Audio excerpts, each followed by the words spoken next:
नमस्कार दोस्तों, आप सभी का स्वागत है आपके अपने यूट्यूब चैनल ट्रिकी नंबर 1 में।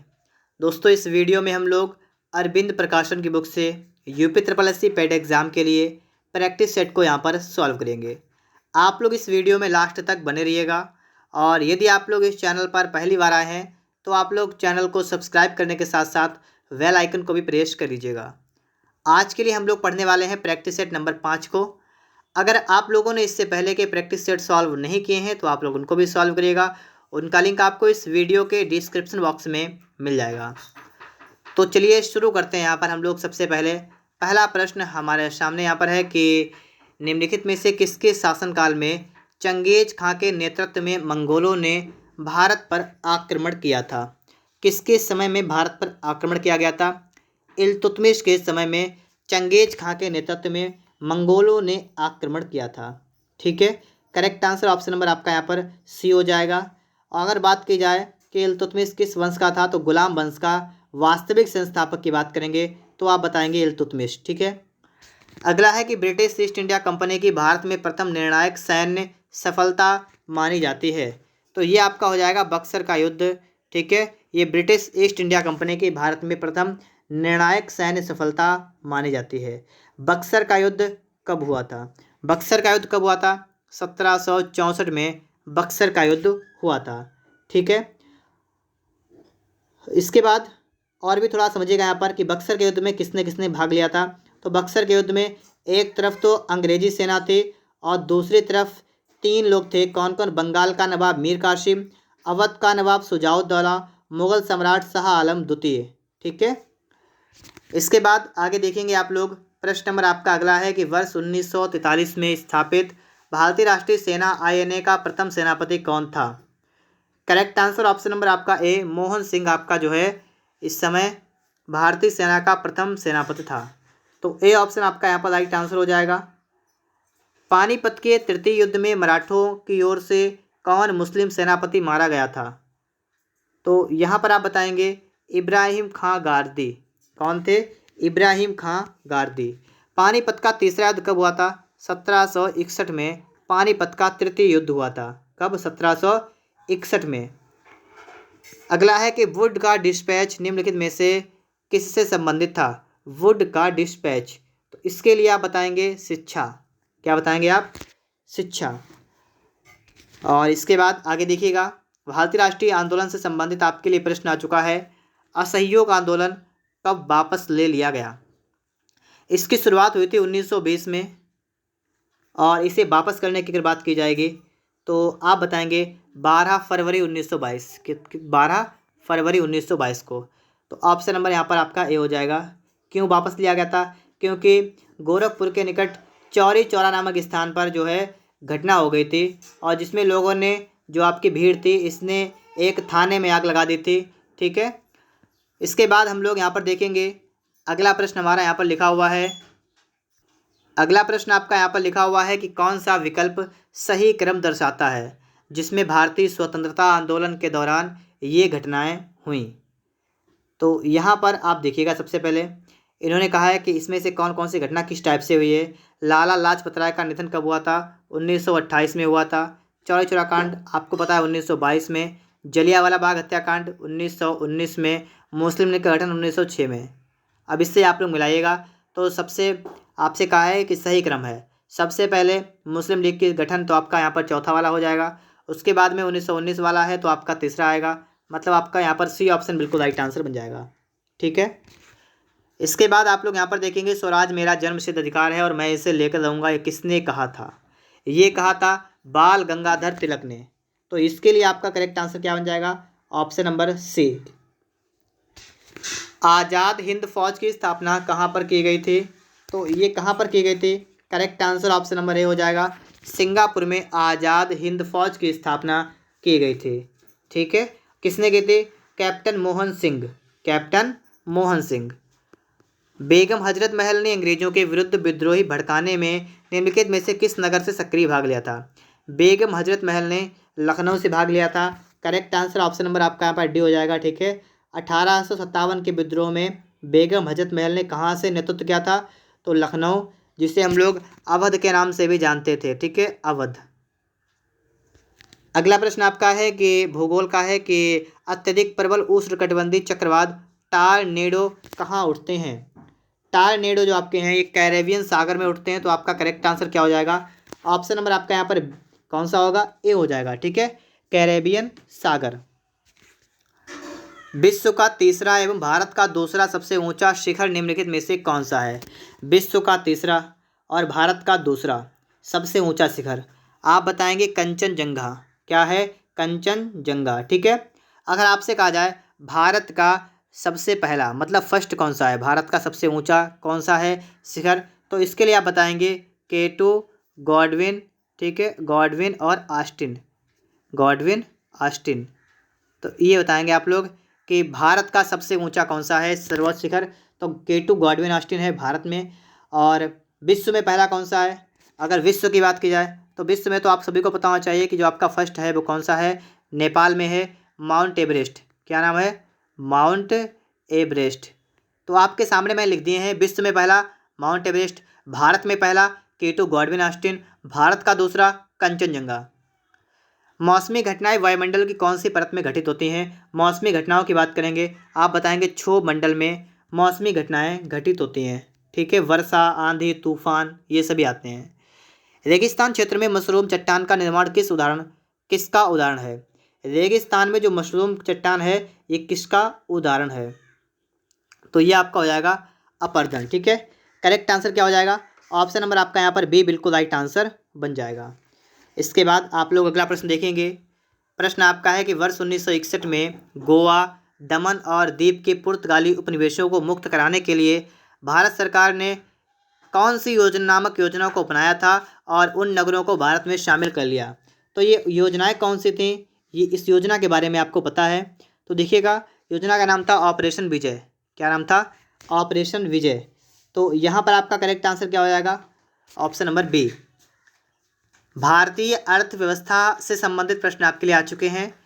द्वितीय पंचवर्षीय योजना आधारित थी किस मॉडल पर थी? तो पीसी महालनोबिस मॉडल पर आधारित थी। 1956 से लेकर 61 तक चली थी दूसरी पंचवर्षीय योजना। अगला आपका है कि विश्व बैंक, जिसे अंतर्राष्ट्रीय पुनर्निर्माण और विकास बैंक भी कहते हैं, इसका मुख्यालय कहाँ पर स्थित है? तो विश्व बैंक का मुख्यालय आपसे पूछा गया है। आप बताएंगे वाशिंगटन डीसी में है विश्व बैंक का मुख्यालय। ठीक है, और स्थापना कब की गई थी? 1945 में विश्व बैंक की स्थापना की गई थी। विश्व बैंक का मुख्यालय कहाँ पर है? वाशिंगटन डीसी, अमेरिका में है। ठीक है। भारत में सिक्कों की ढलाई का एकमात्र अधिकार किसके पास है? सिक्कों की ढलाई का एकमात्र अधिकार तो ये किसके पास है? करेक्ट आंसर आपका यहाँ पर हो जाएगा ऑप्शन नंबर सी, भारत सरकार के पास है। किसके पास है? भारत सरकार के पास है। इसके बाद आगे देखिएगा, अल्पकालीन सीमांत लागत वक्र अल्पकालीन औसत लागत वक्र को और में अल्पकालीन औसत लागत के न्यूनतम बिंदु पर काटता है। तो ये ऊपर नीचे दाएं बाएं आपसे कहा गया यहाँ पर है, यहाँ पर आप बताएंगे कि नीचे। ठीक है, अल्पकालीन सीमांत लागत वक्र जो है अल्पकालीन औसत लागत वक्र को नीचे में अल्पकालीन औसत लागत के न्यूनतम बिंदु पर काटता है।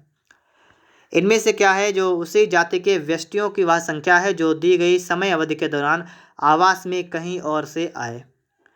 तो यहाँ पर आपका करेक्ट आंसर क्या हो जाएगा? आप्रवासन। क्या कहेंगे आप? आप्रवासन।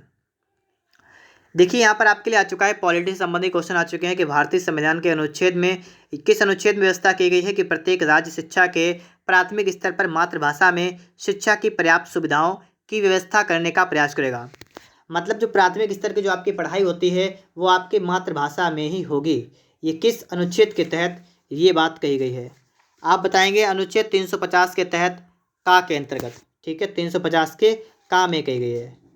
आगे आपका है कमजोर वर्गों के लिए भारतीय संविधान में आरक्षण का प्रावधान जो है ये किस अनुच्छेद के तहत किया गया है? अनुच्छेद 16 के तहत किया गया है। ऑप्शन नंबर आपका यहाँ पर ए बिल्कुल राइट आंसर हो जाएगा, अनुच्छेद 16। राज्यसभा में सदस्यों की अधिकतम संख्या कितनी हो सकती है? अधिकतम संख्या, अधिकतम की बात करेंगे आप बताएंगे 250, लेकिन वर्तमान की अगर हम बात करें तो वर्तमान में आप बताएंगे 245 वर्तमान में है। इनमें से 12 सदस्य जो हैं वो राष्ट्रपति के द्वारा मनोनीत होते हैं। कितने? 12 सदस्य राष्ट्रपति के द्वारा मनोनीत होते हैं। टोटल 245 है। और राज्यसभा के लिए अनुच्छेद कौन सा है? तो अनुच्छेद आपका है 70। ठीक है, अनुच्छेद 70 का संबंध किससे है? 1 मिनट रुकिएगा, आपका 80 नंबर है, 70 नहीं है, ठीक है, 80। अनुच्छेद 80 जो है आपका, ये आपका राज्यसभा से संबंधित है, अनुच्छेद 80, ठीक है। और राज्यसभा के सदस्यों का जो आपका मतलब कार्य समापन होता है ना, प्रत्येक 2 वर्ष में, मतलब 2 वर्ष में 1/3 जो है वो हट जाते हैं, 2 वर्ष में 1/3। यहाँ पर देखिएगा, आपसे कहा गया है कि राष्ट्रपति को किस अनुच्छेद के अंतर्गत यह अधिकार प्राप्त होता है कि वह वित्तीय आपातकाल लागू कर दे। वित्तीय आपातकाल अनुच्छेद 360 किसके तहत है? अनुच्छेद 160 के तहत। और ये अभी तक नहीं लगाया गया, ठीक है। ये वित्तीय आपातकाल है, ये अभी तक इसका कोई भी यूज नहीं किया गया है। भारत लिखा है सरकार के कार्यपालिका अंग से अभिप्राय क्या है? सरकार के कार्यपालिका अंग से क्या अभिप्राय है?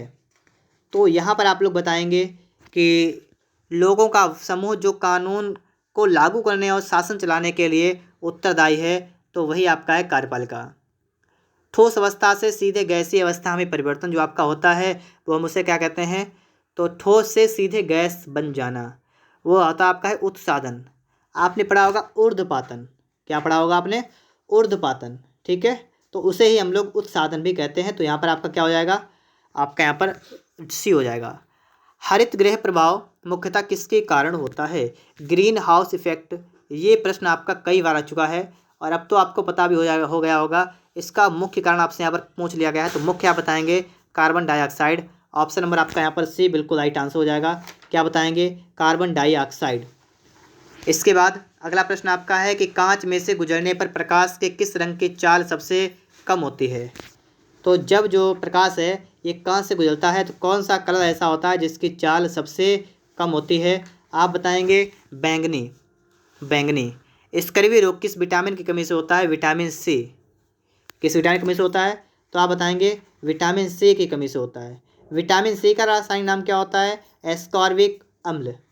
अगर आप लोग इसके अलावा अरविंद प्रकाशन की बुक है, ये तो आपकी चल रही है, यूथ प्रकाशन, रुक्मणी प्रकाशन, अगर आपको इनके भी प्रैक्टिस सेट चाहिए तो आपको इस वीडियो के डिस्क्रिप्शन बॉक्स में आपको लिंक मिल जाएगा, वहाँ से आप लोग इन्हें भी देख सकते हैं।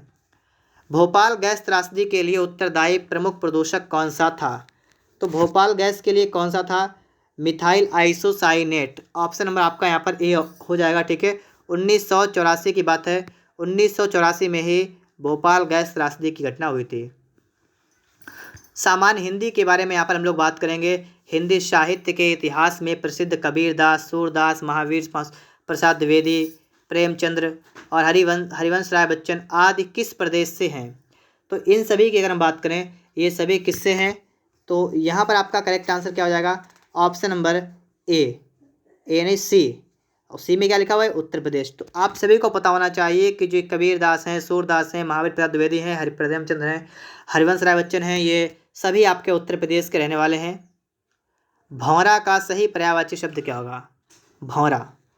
तो इसके लिए हम लोग यहाँ पर क्या बताएंगे? आपका करेक्ट आंसर हो जाएगा ऑप्शन नंबर सी, ठीक है, भ्रमर। क्या हो जाएगा? भ्रमर। आदि से लेकर अंत तक, आद्योपांत। Correct answer option number B हो जाएगा, आद्योपांत। नाक रगड़ना का अर्थ क्या है? नाक रगड़ना, इसे हम कहते हैं दीनतापूर्वक प्रार्थना करना। ऑप्शन नंबर आपका यहाँ पर सी हो जाएगा।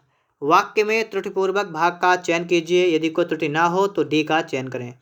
भारत सबसे बड़ा लोकतांत्रिक देश है, कोई त्रुटि नहीं। यहाँ पर देखिएगा, भारत सबसे बड़ा लोकतांत्रिक देश है, तो यहाँ पर लोकतांत्रिक नहीं होगा, यहाँ पर होगा भारत सबसे बड़ा लोकतंत्र देश है, ठीक है। तो यहाँ पर आपका सी पार्ट में यहाँ पर एरर है। प्रश्न नंबर आपके लिए आ चुका है 51 नंबर। इसको आप देखिएगा। हाल ही में दक्षिण अरब सागर में पैसेज एक्सरसाइज का आयोजन भारत के साथ किस देश की नौसेना ने किया है? आप बताएंगे इंडोनेशिया। ऑप्शन नंबर आपका यहाँ पर ए करेक्ट होगा। वर्ष 2021 का विश्व खाद्य पुरस्कार भारतीय मूल के किस वैश्विक पोषण विशेषज्ञ को मिला है? 2021 की बात की गई है तो थी शकुंतला हरक सिंह थिल्स्टेड, लेकिन वर्तमान में जो आपका 2022 वाला है, आप लोग इसको भी देखिएगा कि इसका करेक्ट आंसर क्या होने वाला है। हाल ही में किसे नेपाल के प्रधानमंत्री पद पर नियुक्त किया गया है? नेपाल के प्रधानमंत्री पद पर केपी शर्मा ओली, ठीक है।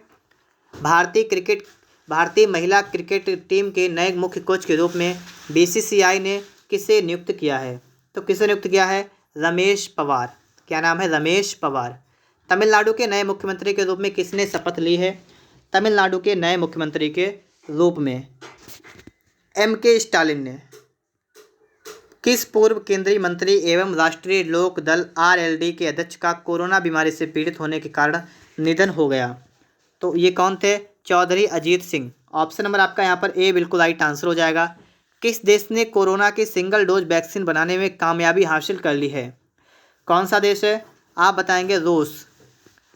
लड़ाकू विमान तेजस बनाने में महत्वपूर्ण भूमिका निभाने वाले पद्मश्री से सम्मानित किस वैज्ञानिक का हाल ही में निधन हो गया? किनका हो गया? मानस बिहारी वर्मा। महात्मा गांधी के किस पूर्व निजी सचिव का हाल ही में निधन हो गया है?